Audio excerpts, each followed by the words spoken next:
Part 6। एक नई सुबह। बारिश के बाद की सुबह हमेशा ताजगी लेकर आती है, लेकिन आज की सुबह रिया के लिए जिंदगी का एक नया अर्थ लेकर आई थी। हॉस्पिटल की छत पर धूप की पहली किरणें चमक रही थी। रिया धीरे धीरे उस कमरे में दाखिल हुई जहां आरव अब भी आराम कर रहा था। घायल लेकिन जिंदा, वो मुस्कुराई, आंखों में आंसू थे। तुम फिर से मिशन पर जाओगे, है ना? आरव ने उसकी तरफ देखा और कहा, शायद नहीं, अब लड़ाई बहुत लड़ ली, अब बस जीना चाहता हूँ, किसी के साथ जो सच में मुझे चाहे। रिया ने हल्के से मुस्कुराकर कहा, तो फिर अब तुम्हारा नया मिशन मैं हूँ। दोनों हंस पड़े।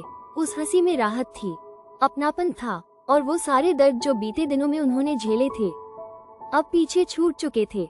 कई हफ्तों बाद एक छोटे से कैफे में दोनों साथ बैठे थे। आरव ने अपनी पुरानी पिस्टल को टेबल पर रख दिया। अब इससे ज्यादा जरूरी ये है। उसने रिया का हाथ थाम लिया। रिया ने कहा, कभी सोचा नहीं था गोलियों के बीच शुरू हुई कहानी धड़कनों में बदल जाएगी।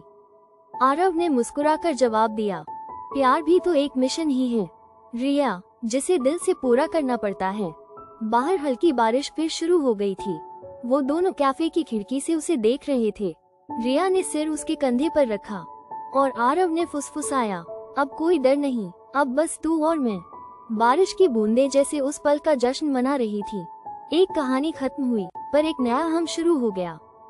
दी एंड। कभी कभी सबसे खूबसूरत प्यार वही होता है जो मौत के साए में जन्म ले।